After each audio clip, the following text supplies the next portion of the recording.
What's going on? What's going on, guys? This is your man, Real Deal, Steele, coming to you live for a special extra late edition of the program. And thank you for joining us tonight.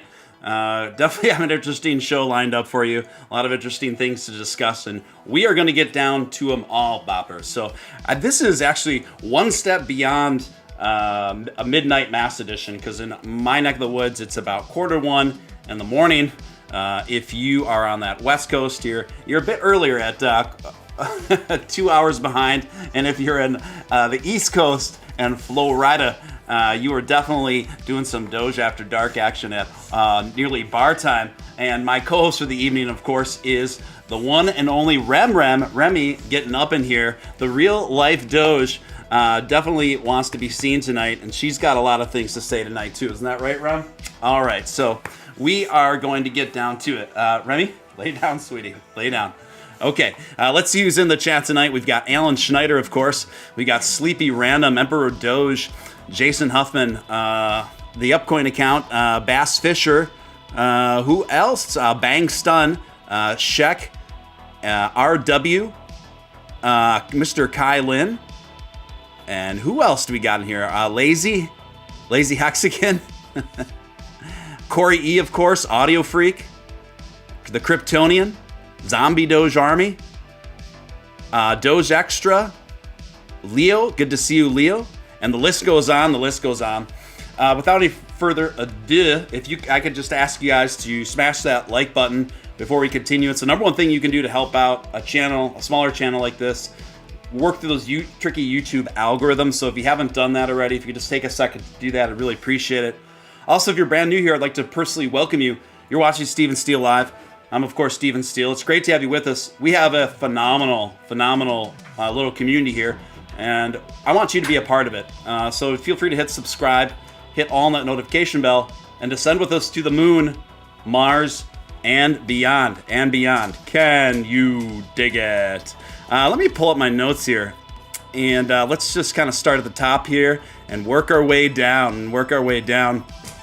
I have so many tabs open right now that I'm a bit lost. So just bear with me at one moment, guys. Plus, I put in like a 12-hour work day, so I'm just kind of still catching my bearings here, gang. But it's great to see you guys. So just give me a moment here. And Rem making all sorts of noises in the background there. Indy 100 is reporting today. Elon Musk appears to suggest his Twitter rival site will have a Dogecoin tip jar. Of course, this comes off the heels of Elon Musk confirming both that he is seriously considering a Twitter alternative or his own social media platform, whatever that would look like, and that he's been seriously considered it, in large part due to what he sees as concerns over the erosion of freedom of speech and inherent algorithm bias, which I think those concerns are very, very valid. Anyway, Indy 100 went on to write, Elon Musk hinted that he would start his own Twitter-like platform or buy Twitter in a series of tweets shared last Saturday, and suggested a new version would include a Dogecoin chip jar. The entrepreneur said the problem with Twitter is that it is failing to adhere to free speech principles, fundamentally undermines democracy, and said something needs to be done about it. Musk's tweets immediately sparked theories that Musk will start his own platform or either buy Twitter. One Twitter user, Steven Steele, came up with his own idea and tweeted out, one of the best things about Elon Musk either buying Twitter or starting his own platform is, you know there would be a Dogecoin tip jar. And I tweeted that out, and to which Musk replied to me, 100% emoji, indicating he would do this. So it's great to see how much positive attention that this confirmation from Elon Musk is garnishing this community and Dogecoin, because it kind of sparks two very interesting conversations, right? One is the future of big tech in terms of how it relates to social media, freedom of speech issues, and taking Dogecoin along with the ride and confirming that he would indeed 100% put a Dogecoin tipping jar on there, no doubt about it. So it's great to see the media still covering this a couple days later now. This is awesome. This is awesome. I see this as a win-win, a twin win for sure. Corey says, buy Twitter and delete it. Probably not the worst idea in the world. I think most of us have like a love-hate relationship with Twitter, you know? So I think that's fair to say, right? I think that's fair to say. So I don't know. I just thought that was kind of cool to see. FX Street also reporting, and I've been seeing this among several different analysts and projections going on as it relates to Dogecoin. Dogecoin price triggers textbook bullish pattern, up 35% upside potential. A brief technical and on-chain analysis on Dogecoin price. Here, FX Street's analysis evaluate where Doge could be headed next, and they talk about how far Doge has come just over the last 2 weeks. And to kind of put things in perspective for you guys, let's take a look. Let's take a look at what those numbers look like and where I think things might be headed from here. So I'm pulling up the chart right now and the forecast over the last week for Dogecoin. So Dogecoin is up a whopping 17% over the last 7 days. And down a little bit today to the point of between 2.5% and 3%. This is totally healthy retracement levels as I see it, in the wake of some very significant gains. So what we're looking at for Dogecoin after correction and retracement over the last 24 hours is Dogecoin still being up around 17% over the last 7 days. That is magnificent. I think this is what they're kind of talking about, where we see our retracement levels, which are needed and are healthy. You don't want things to constantly go up because it will be subject to the law of gravity, and usually in just as a severe fashion, right? But if we have healthy retracements along the way of our ascendance, that indicates more bullish trajectories long-term and short-term, really, in this case. So I feel that given that we still see Dogecoin trading very vibrantly, still above 14 cents in the wake of its the correction after that most recent bull run, I think this is a very positive sign that we could see more upward trajectory throughout the rest of the week for Dogecoin, perhaps even 20 cents in the future. The very near future. So I obviously will continue to keep a close eye on that and keep you guys abreast on the situation as best as I can. And it's great to see Cardano. Those of you, I know there's some Cardano and ADA holders in here. Well, I'm happy for you guys because there's finally been some very positive momentum and movement as it relates to Cardano. Cointelegraph now reporting institutional demand, large transactions on Cardano up 50x in 2022. Large transaction volume on Cardano has exploded in 2022, suggesting there is now institutional demand for the blockchain network. Crypto intelligence firm Into the Block reports that a number of large transactions on the Cardano blockchain has increased more than 50x this year alone. That's a 51-fold increase in about 3 months, which marks one year highest volume levels since the mid 2018, according to In the Block. High volume indicates institutional demand, and we'd like to joke about ADA or Cardano. And I know Alex Becker really makes some pretty funny quips about ADA, Cardano community and holders. But I see it in all good fun. So I know Nick Balls holds a fair amount of ADA. So you know, things were kind of looking pretty dismal for ADA for a while there, so it's good to see some bullish behavior. Let's see what's going on in the chat. Steele pumping the charts again. Call it the Steele effect, guys. Call it the Steele effect. You know, it's fun to blame the the little bullish surges on me, isn't it? Because that's totally realistic, right? Let's see what's going on. Doge 20 cents, then corrects at 18, suggests Corey E. Not unreasonable, nothing to leave off the table for sure there, Corey. Hunter Wayne making his way in there. Good to see you. Upcoin talking about that Texas toast. Awesome. Anyway, guys, let's get to the next story. Don't worry, we'll get to the elephant room before not too long. This one's pretty cool and amusing. New York Post reporting Elon Musk likens himself to Eminem in legal battle with the SEC. Elon Musk compared himself to the foul-mouthed rapper. Well, that's an interesting way to start off the article, New York Post. The foul-mouthed rapper. Who wrote this article? Tipper Gore? Eminem in a court filing alleging that the Securities and Exchange Commission is running roughshod over his First Amendment rights as it clamps down on his Twitter habit. Elon Musk, Tuesday, legal salvo cites Eminem and his song "What About Me," whose lyrics include "The FCC won't let me be me." Oh yeah, the FCC. Well, I'm not even gonna try to rap it. I'm gonna sound so dumb, but I remember the song. The FCC won't let me be, or let me be me. Say that 3 times fast.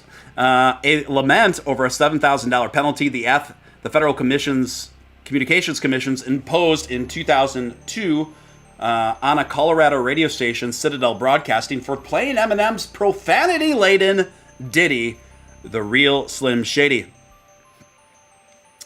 You know, I gotta admit, I haven't been the biggest Eminem fan over the years, but I really did like his first debut single, "My Name Is" or whatever, with Dr. Dre. Yeah, that was fun. Issue is a request by the SEC, headed in a hard-charging chair, Gary Gensler, for wide-ranging subpoena covering his tweets in 2019 to President, determine whether Musk received pre-approval for each of them by a Tesla lawyer before publication. So pretty interesting, pretty amusing to see Eminem, to see Elon draw the parallels between him and Eminem there. And then there's a few really funny Elon Musk memes that had occurred in the wake of this. I, of course, tried my hand at Eminem Musk meme and kind of converted an 8 Mile poster with featuring Elon Musk. You can see that on my Twitter page. I wouldn't say it was brilliant, but I thought it was amusing enough for the subject. So let's see what's going on in the chat. Lots of Texas toast emojis. First super chat of the night. I appreciate that so much. Coming in from Zombie Doge Army. $10 to make you holler. Thanks for the stream. Real deal, Steven Steele. Texas toast. I love it. Thank you, Zombie Doge Army. Thank you so much. So let's see here. What else happened today, folks? What else happened today? So my inbox was just jam-packed about the story I'm about to cover.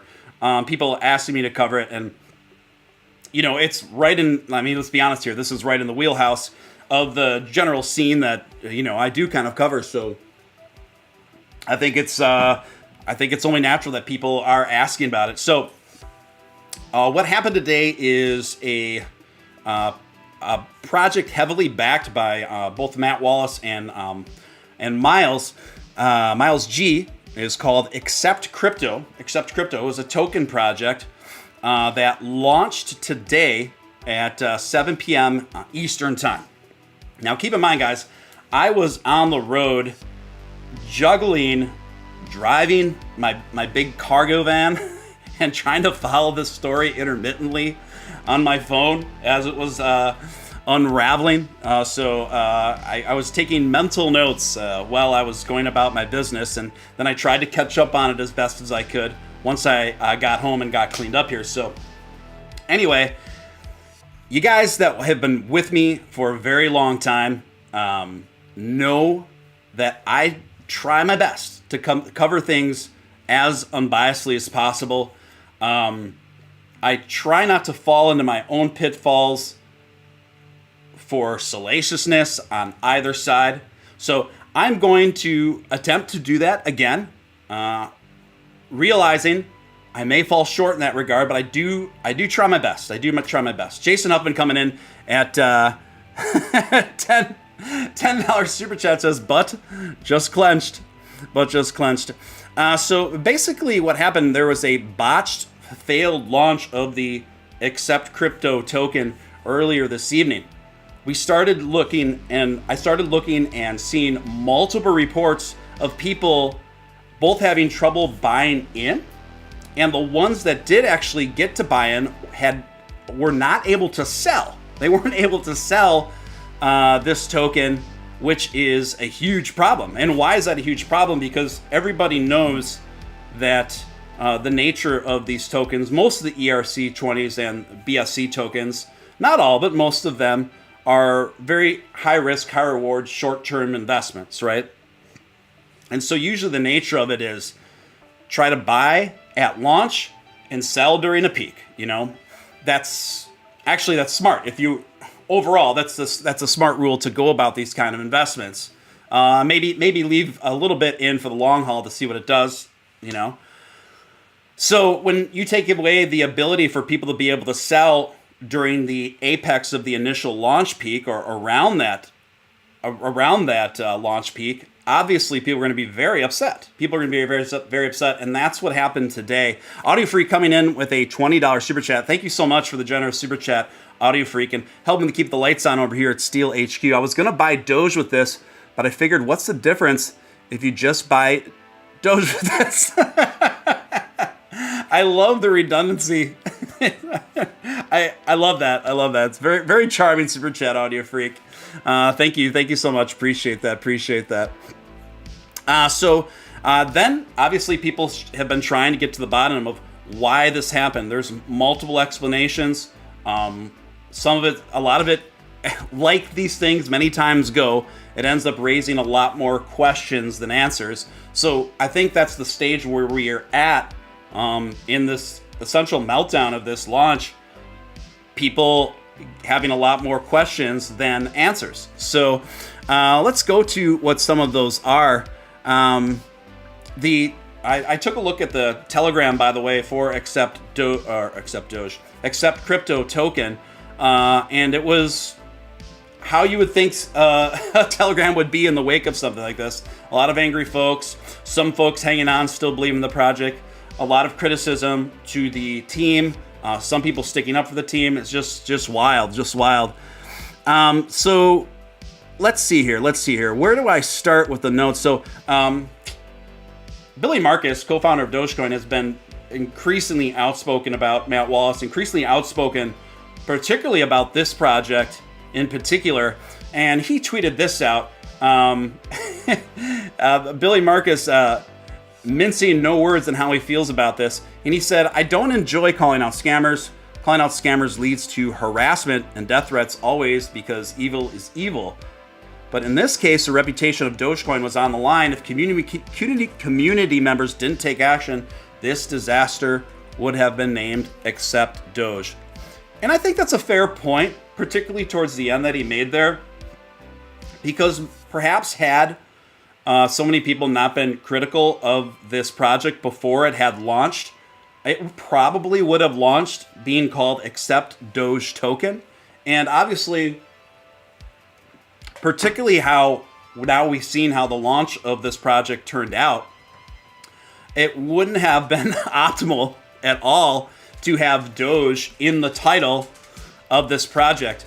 I do think that naming this project Accept Doge, and particularly using the Doge mascot, was poor judgment. Well, was poor judgment, particularly since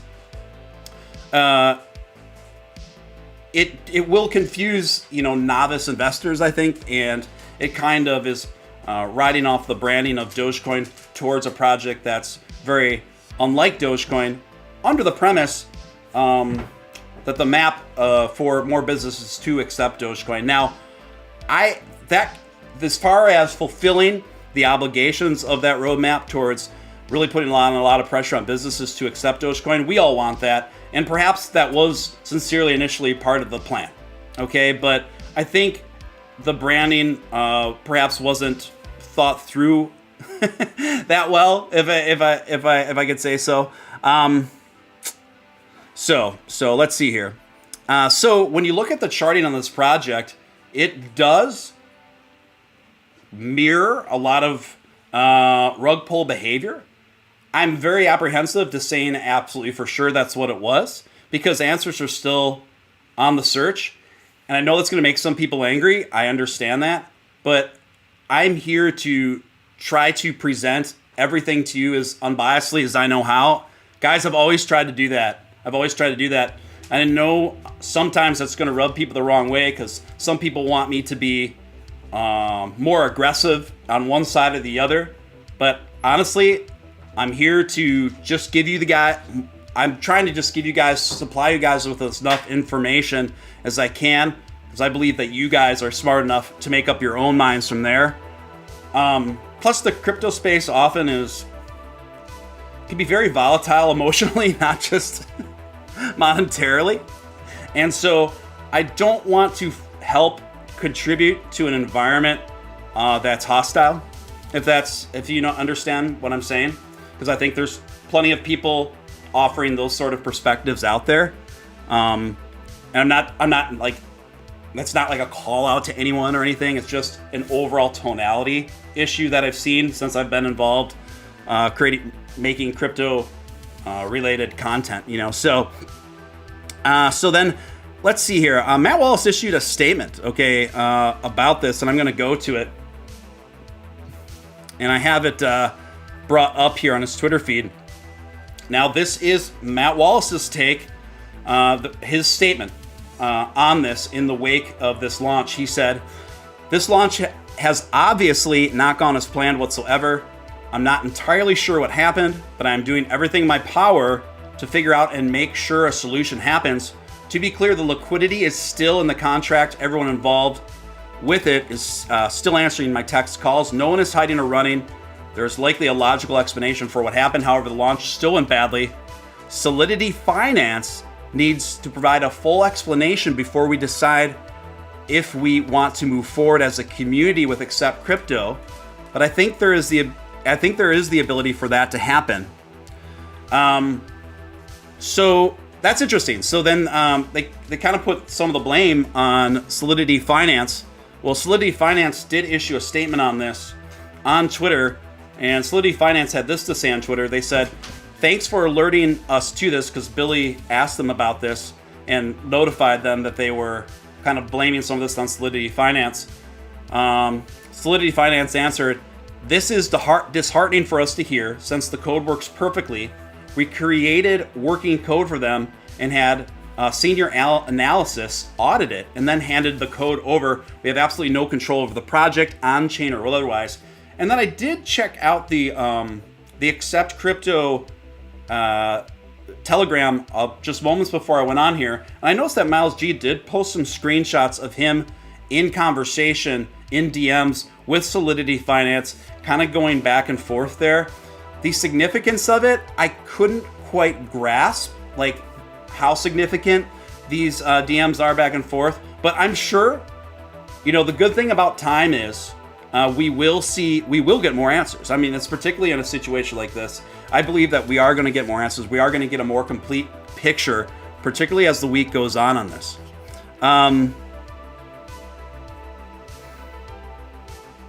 So I understand, like, it's very frustrating when buyers can't sell when they want. This kind of reminds me of like when Dogecoin first went from like 2 pennies to 8 pennies throughout the course of a day, and Robinhood wasn't allowing buy or sell orders on Dogecoin during that most exciting time. And suddenly Dogecoin became mainstream news due to that rocket from 2 cents to 8 cents in a very short period of time. And a lot of people were trying to ape in and buy Dogecoin. And the progression of that parabolic rise was, I believe, pretty significantly muted by Robinhood's actions there. First, they blamed it on a liquidity issue. Then they blamed it on something else. Who knows? Who knows how high Dogecoin could have gone that day? But it kind of reminds me of that. Now, obviously, a lot of blame games going on right now. What do we deduct from this? Well, the only things you can deduct from this are it was either diabolical or unintentional, right? It was either somebody from like the chief dev. It's possible that the chief dev is totally crooked and fleeced both Miles and Matt and the whole team and is sitting on a huge bag right now. That's a possibility. It's possible that they are all in it together. That's a possibility, right? It's possible, I suppose, that this was somewhat of a coding error or miscommunication. Again, would fall under unintentional. But right now, it's not looking good. So that's what we know. Those are the things we know, and those are the things that we don't know. Now, Crypto Whale was calling this project out in a tweet. Said, it's basically just calling Matt Wallace out and the project out. Also, CoffeeZilla now also tweeting about it. Additionally, Matt's still maintaining to his defense of the aforementioned that I read earlier. So, guys, we'll see how this shakes out. I'm going to stay on this as best as I can. Some people say they're surprised. Some people say they aren't surprised. They aren't surprised. One thing I can tell you guys is I have no intentions of ever starting a coin or a token. And I've been offered many times from actually some very reputable, what I would call trustworthy developers in assisting me to do a project like that. But I have no interest in it. I have no interest in that. I've never had interest in it. I have enough stress in my life. I have enough stress in my mind than to add on to that. I wouldn't want personally, it's just me, my personality, I wouldn't want the responsibility of other people's investments to that degree, particularly when you're talking about the token market. You could launch, even if I were to launch everything completely fairly and as ethically as I could, and I would make the most earnest effort I could to do that if I were to ever embark on a project like that, it would still go through wild fluctuations at best. And when things wouldn't go well, obviously I'd bear the brunt of that. And I just have no interest. I have zero interest. That's about it. Grumman says Upshot Rugpull is a surprise because we used to love Upshot. As a long, slow decline in a very bad place. I hear you. I guess I'm kind of a moderate on these things because Upshot did apologize profusely, and those of you who've been watching my channel long enough know that I was literally the first person on YouTube to call that project out when it was going south. I believe the main developer actually is in watching the show right now. Zook, and he is now one of the project leads of Upcoin now, and a lot of people don't know this, but Upcoin is still around, and now it's community owned. Upshot doesn't have anything to do with it, and so they're doing their best. They've done their best to turn it around, and I had Zook on here, and we talked it out, and this kind of reminds me of the same thing. I'm just trying to hash things out. It's also a little bit emotionally difficult for me because I was friends with Upshot, and I forgive him. I know that might be a controversial statement for people to make, but me personally, if other people don't, I understand that too. That's your prerogative. But I personally don't think it's healthy to go through life, for me personally, for carrying eternal grudges on people. And I believe that people should at least have a path to, essentially redemption. I think that's part of evolution as human beings. So, we'll see. We'll see. I think the good thing is I think we're going to get a lot more clear-cut idea of what transpired in coming days. And I think, more importantly, if we don't get a much more clear-cut idea of what transpired as it relates to Accept Crypto token, I think that would be more telling than anything, right? I think that would be more telling than anything. Let's see what else is going on. I'm trying to see if there's anything else, any other pertinent information I could provide for you in regards to all of this stuff. I think that's about it, guys. I don't know what more I can add to it at this time. I do think that there's probably going to more likely be a lot more information coming about the Accept Crypto token in the near future. And like I said, I will do my best to cover it. And I know there's some comments on Twitter that some people feeling that I defend Matt too much or defend Matt and Miles, and that I may have come across that way when covering this. I've never intended to come across that way at all. I'm not perfect. I just try to cover things as honestly as I can and unbiasedly as I can without letting myself fall into an overreactionary state. I guess I'm a bit sensitive too because I know what it's like to have very out of context and flat out false allegations levied against you or other people. and that resulting in tremendous levels of harassment and even threats and very serious things like that. So I do feel a certain obligation in that regard to try to cover things level-headed and responsibly as I can. Again, some people might think I do it imperfectly, and to a degree, they're probably right.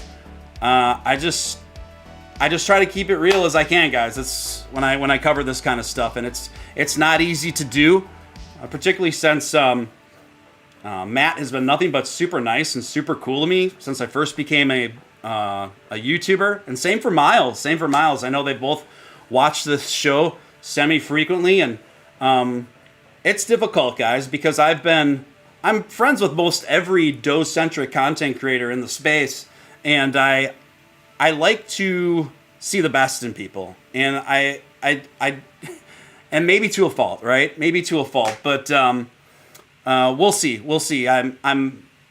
It's not easy. This isn't easy for me to cover. It makes me sad. And I hope the best. I mean, I hope this is a misunderstanding, but I also have a responsibility to you guys to cover the realities of this and the reality of the possibilities surrounding it. So anyway, one thing I gotta say is I can empathize with the feeling of buying into something and not being able to sell when you want to sell. I think that's just a horrible feeling. So when I saw people complaining about that, I just got that feeling in my pit, in my stomach, like, ugh. Steven coin, Steele coin. I do like the sound of Steele coin.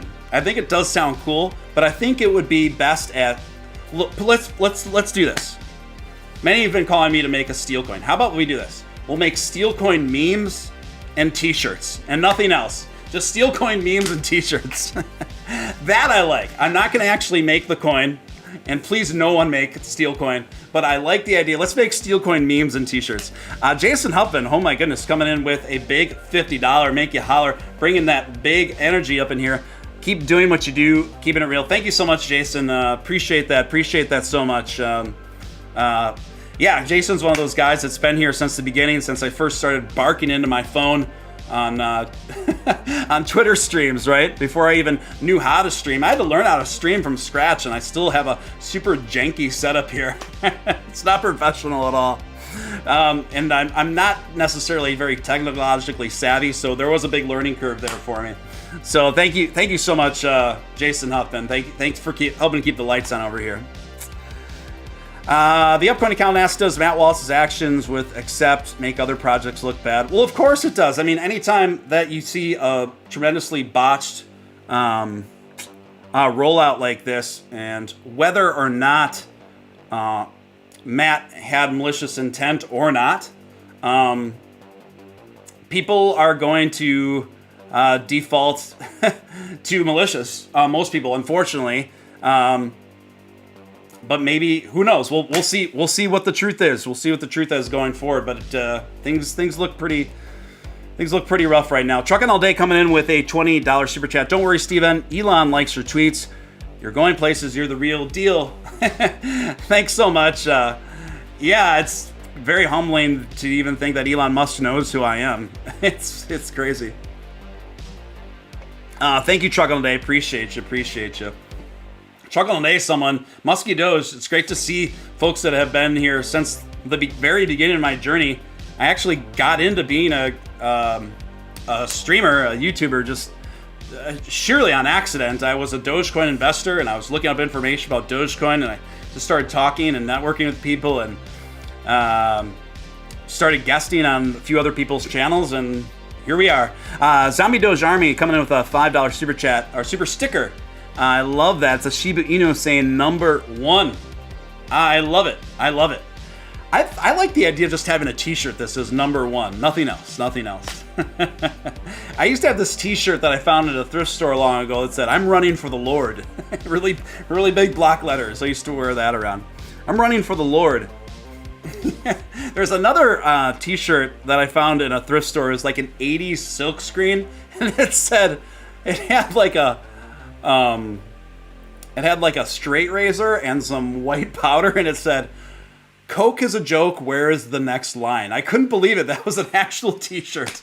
It was too small for me, or I would have bought it, which would have been peak irony since I've pretty much been straight edge my whole life.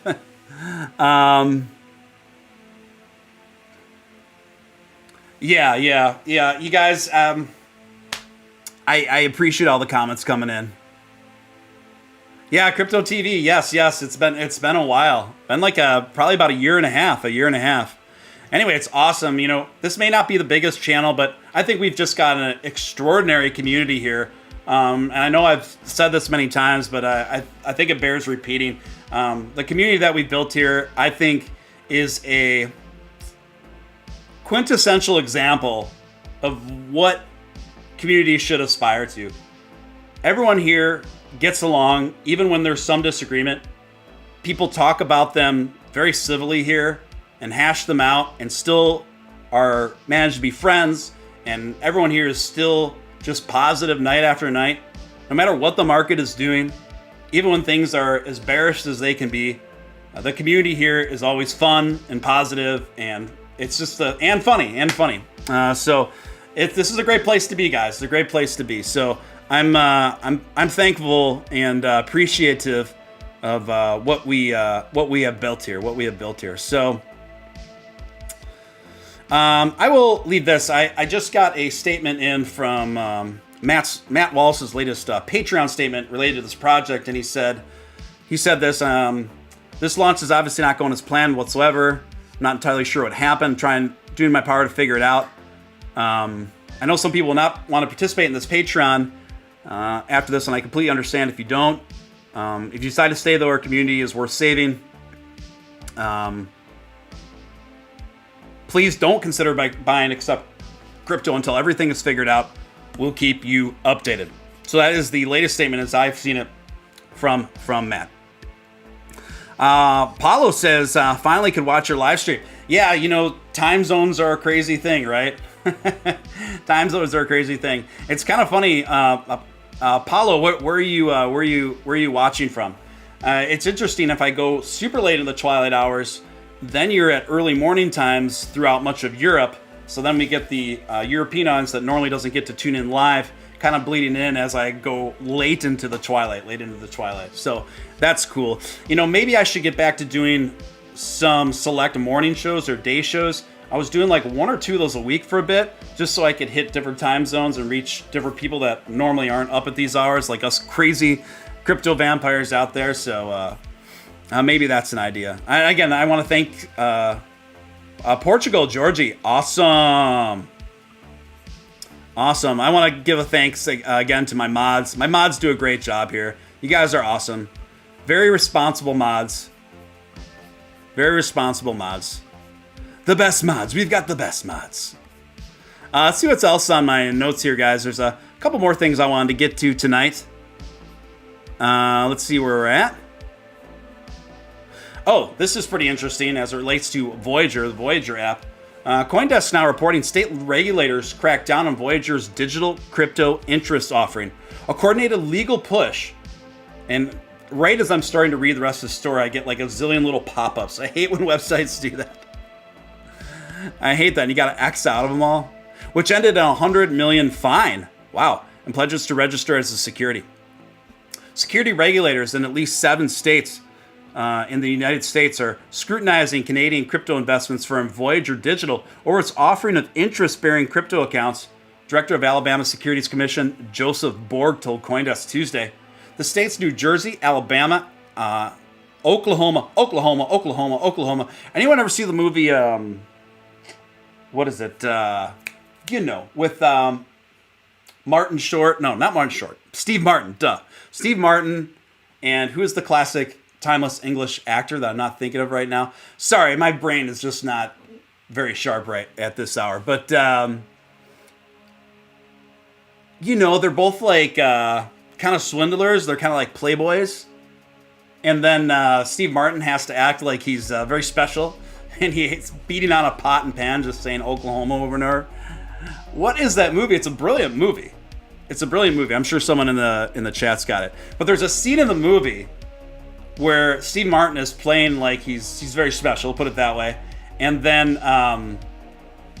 the other guy is kind of doing an act with him to convince this woman who's an heiress of a lot of money in an effort to swindle out of scoundrels, dirty rotten scoundrels. That's the name of the movie, Dirty Rotten Scoundrels. And they're sitting at the dinner table, and part of the act to swindle this woman out of her money is convincing her that Steve Martin is special.